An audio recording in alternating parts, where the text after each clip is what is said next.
Abuja High Court has asked APC National Chairman Adams Oshiomhole to step aside for now, pending its hearing on the suit against him.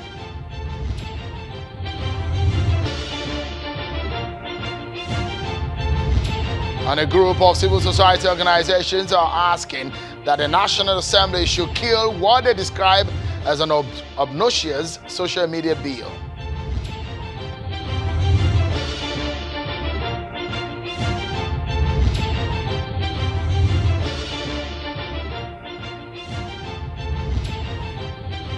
Hello everyone and welcome to the program.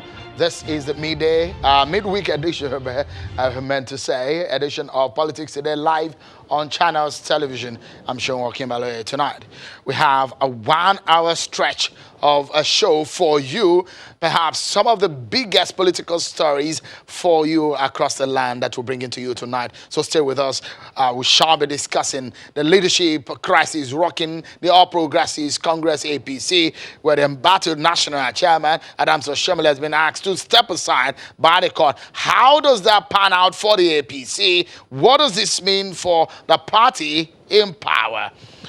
And of course, we shall be talking to the governor of Imo State, Senator Gov Uzodinma, on the program. So stay with us, everyone. Let's begin tonight by telling you about the anger with the social media bill. A coalition of civil society organizations is unhappy and already agitated ahead of the public hearing over the controversial social media bill. Today, they're asking the Senate to halt the public hearing on the proposed legislation. The CSOs at a news conference in Abuja earlier today said what is expected of the Senate is to use a public hearing to apologize to Nigerians for wasting legislative time in resuscitating what they describe as an obnoxious bill that had been rejected. Take a listen to them.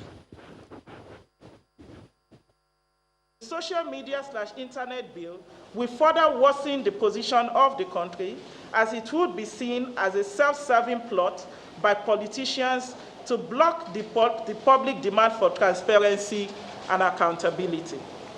Whereas Section 15, Sub 5 of the Constitution states that the state shall abolish all corrupt practices and abuse of powers. The SB 132 constitutes an abuse of power and will impede the fight against corruption, which would lead to violations of human rights. In addition, the Senate is also urged to take consideration or to put into consideration the provisions of Section 22, which states the press, radio, television, and other agencies of mass media shall at all times be free to uphold the fundamental objectives contained in this chapter and uphold the responsibility and accountability of the government to the people. Any attempt to regulate the internet or social media will directly impede this provision. The Senate should also note that there are enough existing laws in the country's statute book on defamation, privacy, libel, slander to protect public and private individuals, along with the 2015 Cyber Crimes Act. The SB 132 bill, therefore, is a legislative overkill. When you see civil society organizations speaking in this tone, it does tell you one thing. They're unhappy. There is going to be, I guess, early next week, a public hearing. The bill has passed second reading on the floor of the Senate. We'll see how all this pans out. Let's now check out some of the stories we are falling for you on our political roundup.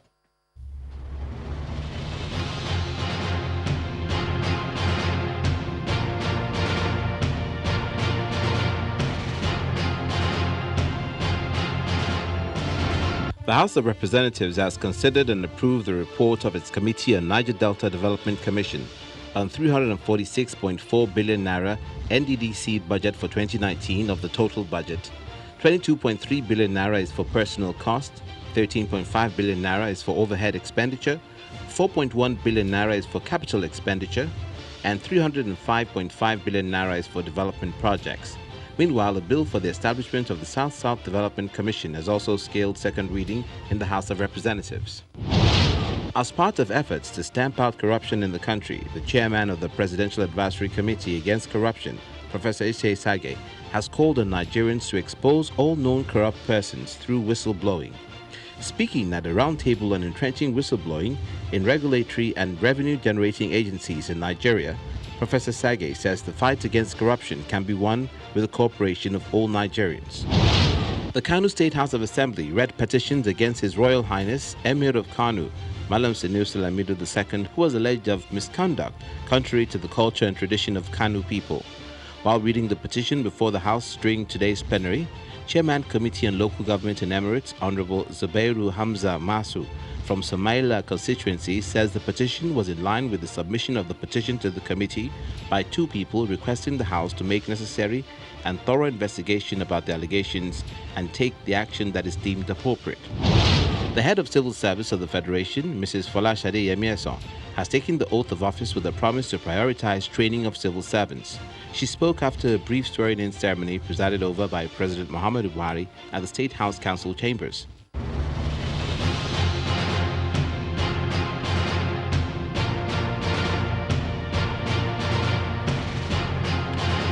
Thank you so much, everyone, for staying with us. Let's get started. We'll begin tonight with a verdict of the Supreme Court, which yesterday dismissed an application by former Imo State Governor Emeka Ihedioha asking the Apex Court to set aside his January the 14th judgment that sacked him as the governor of Imo State. Now, the man you see there on your screen, Governor Uzodinma, remains governor of Imo State after the verdict of the Supreme Court, out of which 6 of the justices of the Supreme Court had a position and there was a dissenting judgment in that case. Let's hear from the governor what this judgment means to him and his party, and going forward, how he hopes to handle the already polarized situation in the state. I'm now being joined on the program tonight by the governor of Imo State, Senator Hope Uzodinma. Thank you so much, Your Excellency, for coming tonight on the program. You gave us a pretty tough job yesterday because we expected you on the program yesterday, but we had a one-sided conversation because we had the former SSG speak all by himself. We understand that you had some other assignment to attend to, but thank goodness that you're here tonight. Let's begin by asking you your reaction to the Supreme Court judgment of yesterday. How does the judgment come to you? Where were you yesterday when you got a judgment? Well, thank you very much. Yesterday I was absent. I was handling a public function, like if you can recall. Yesterday was the World Wildlife Day, and in Nigeria it was hosted by Imo State, and the function started by 10 a.m. in the morning and went through up to 4 p.m. So I was in that program. I flagged out the program and hosted and discussed with participants from all over the country. It was difficult for me to make a program. So sorry, there's another day. I'm here today. If you need me tomorrow, I'll still be able to join. Thank you so much. So how does the judgment come to you? How did you receive the judgment? Well, I thank the Almighty God that the Supreme Court, in their wisdom, reaffirmed the earlier judgment of the same court, the judgment which represented the feeling and the mandate of my people in the March 9th gubernatorial election. It is a very big challenge to me, and at the same time I feel very grateful and I give thanks to God. All I'm saying is that we all contested the election, and the purpose of coming to contest for an election is to have an opportunity to serve the people.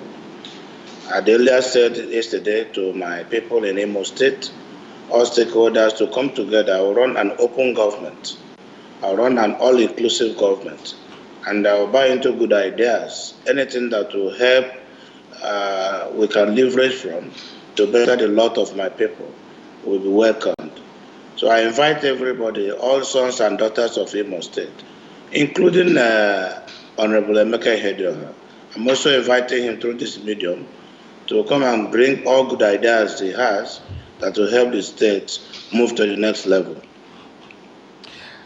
Have you been able to reach out to him personally to speak to him after the judgment of yesterday?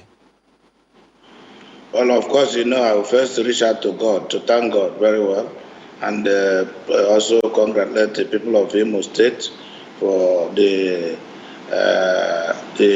opportunity we will have to get back the mandate of the people. And then going forward, from tomorrow, I'll do my best to reach out to him personally. Great. We understand now that the way things are going, but the former SSG said yesterday that you are a Supreme Court imposed governor. How do you react to that kind of statement?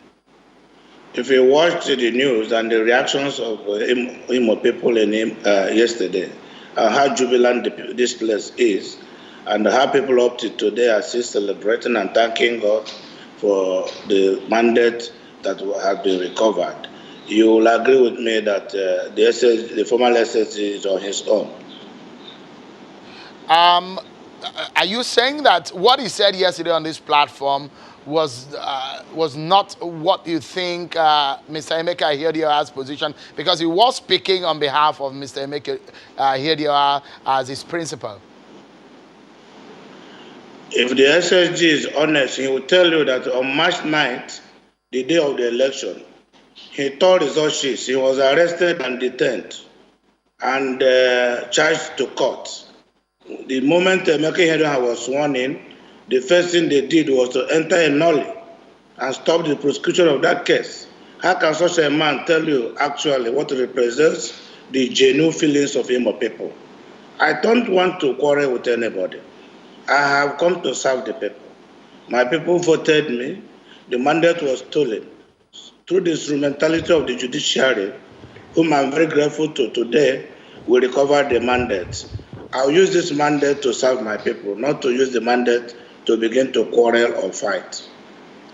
We've seen what has happened since the Supreme Court gave its judgment earlier, and then following what became its final verdict yesterday. We saw some members of the House of Assembly from the PDP moved, and AA moved from those parties to the APC.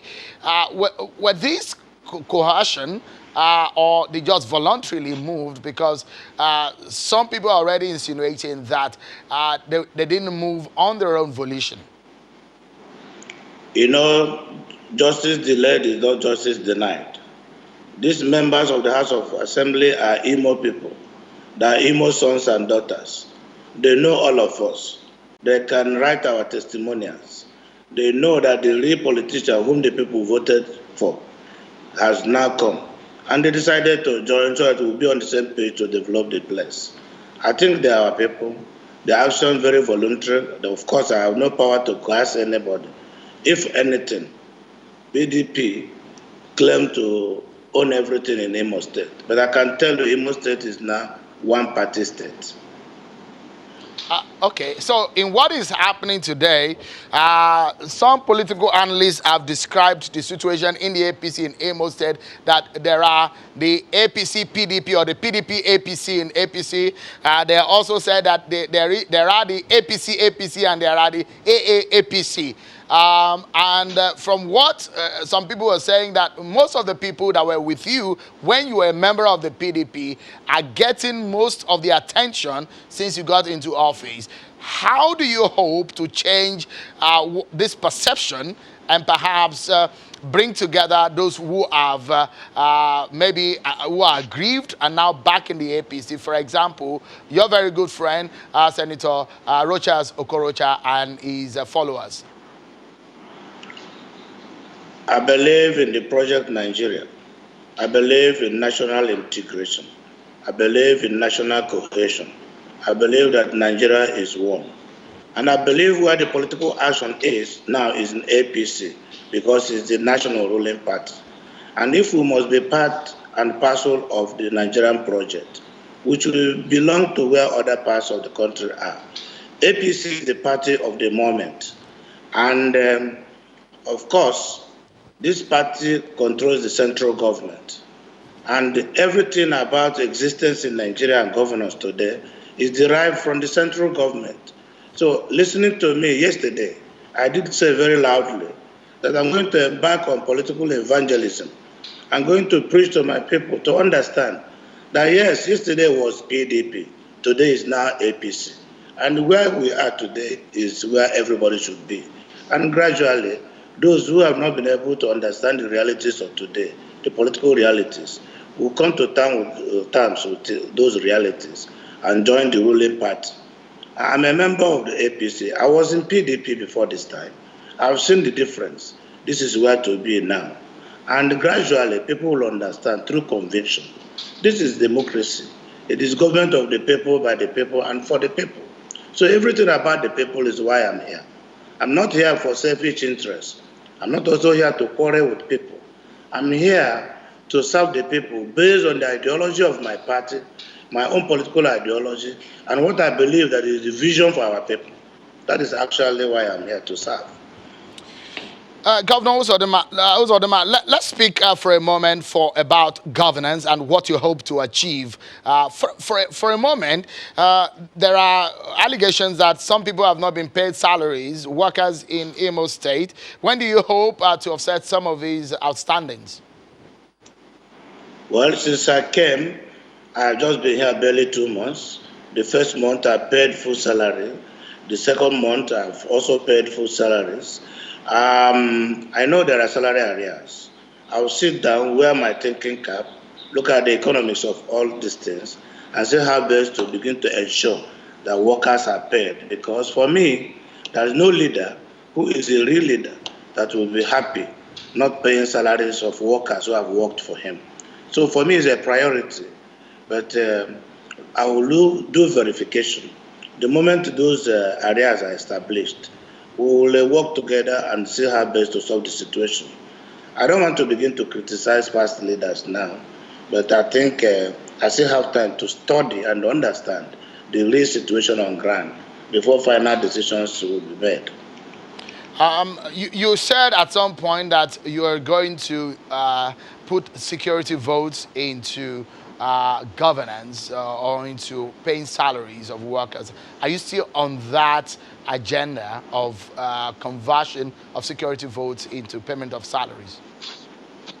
When I resumed office last month, I saw that the money that they got from Abuja was not enough to pay the salaries of workers. But I also observed that if I relinquish my security vote, it will be enough to pay workers. And that I did very voluntarily. And I will still stand by that. This month too, I've done the same thing. Next month, I'll do the same thing. My primary preoccupation now is to find out on how I can develop and create a very robust, internally generated revenue to make governance easy for me. Because relying on the federal allocation, it will be a far cry to what is needed here to be able to have a meaningful governance. I think that I'm not going to take security because I don't need security votes. I need the money to provide security for the entire citizens of Imo State.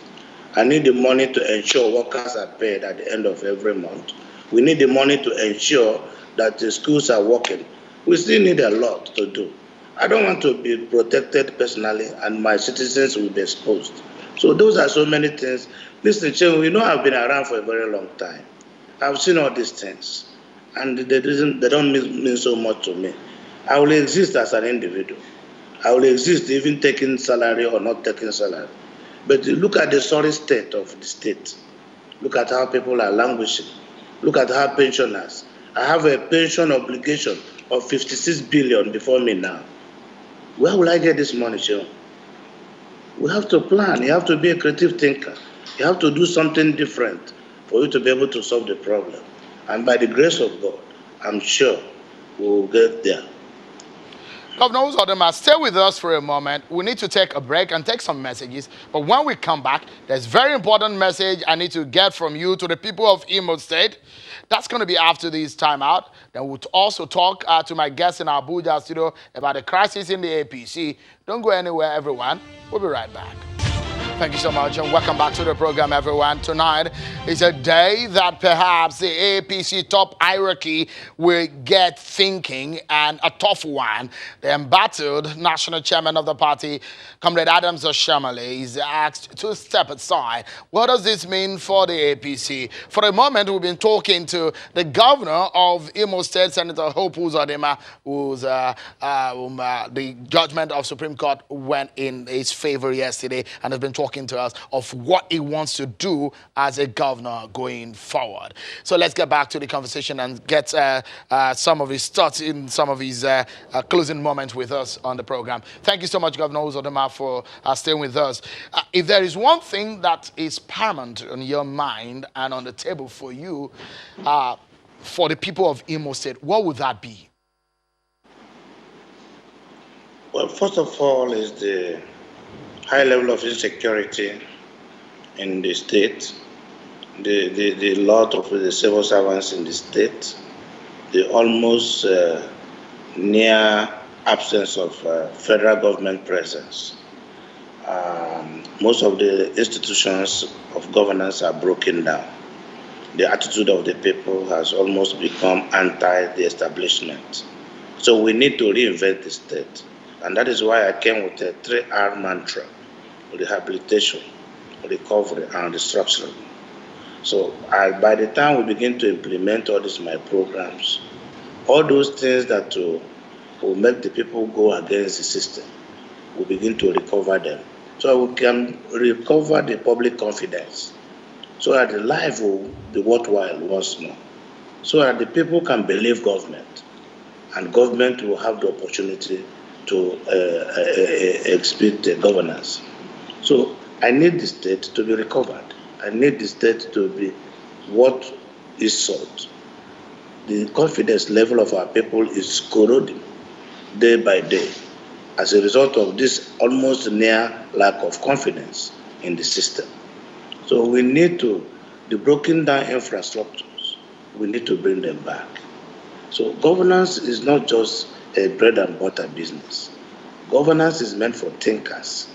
Governance is meant for people with ideas. Ideas rule the world, Femi. The world is becoming a global family. And people who must take this kind of business of answering leaders must lead with example, must have something to show, must have the strength to convince the followership. So these are some of the things that have made people like us be challenged to participate in this business of ruling the country. So I think, go ahead. Quickly, you mentioned the second point in your three-point agenda, that is recovery. In that recovery agenda, you're hoping to get back perhaps what has been mismanaged, if there is any, in the state. Is that part of your plans? The first thing to recover is the institutions of governance. You know, the institutions of governance has been broken down. As a result, corruption has taken over the society. When we provide checks and balances, when we bring back these institutions, so people will now believe and know that what belongs to government belongs to somebody, as it is now in the state. People think that government structures, government properties can be tampered with, can be balkanized, can be vandalized, can be stolen. Stealing of public treasure is almost the order of the day. So we begin to call back to the attention of our people that what belongs to government belongs to all of us. Are you going after some of those things that have been stolen, government funds or government properties that have been stolen? Are you going after those? Of course, if there is anything in the process of doing this, my job, I've seen any stolen thing of the government, of course I'll go for it. I'll recover it immediately. I'll do everything at my best to recover stolen properties of government, stolen monies, stolen anything. Of course, has to be recovered. Before we go tonight, what's your reaction on what is happening to your party at the center? Your friend, the national chairman, has been asked to step aside. How do you react to that? To the best of my knowledge, there's no neck meeting. I don't know of any next meeting because the last I know, to remove a national chairman from office, it has to be a business by the convention or by the National Executive Committee. But I just heard that a court asked chairman to step aside. I don't know how a court can ask the chairman of a party to step aside. But because I don't know, I don't have the details, I'm not in position now to speak on that matter. But I just want to believe that APC is a big party. Even within the family, there are some aggrieved people. Some people will agree, some people will disagree. But we will have also a strong internal party mechanism for resolving grievances and disagreements. No, although there is already a reaction from the acting national secretary of the party saying that Mr. Victor Gedom saying that they will abide by the court order, and in that sense, that it shows that power may have changed hands momentarily in the top hierarchy of your party. As it stands right now, how do you hope that this can be resolved? Do you think President Buhari should weigh in immediately? You know, I cannot speak more on this matter because, like I just told you, I'm in Owerri and I'm speaking to you on Skype. So until I'm fully briefed, then I'll make contributions. But the party has also its constitution. I'm sure that the party will be governed by the provisions of the constitution of the party. Senator Hope Uzodinma, the governor of Imo, said, it's a pleasure talking to you tonight on the program, and we want to wish you and the people of Imo State the very best in the 4 years that you will be serving them. Thank you so much for talking to us tonight. Thank you, Sheon. It's a pleasure.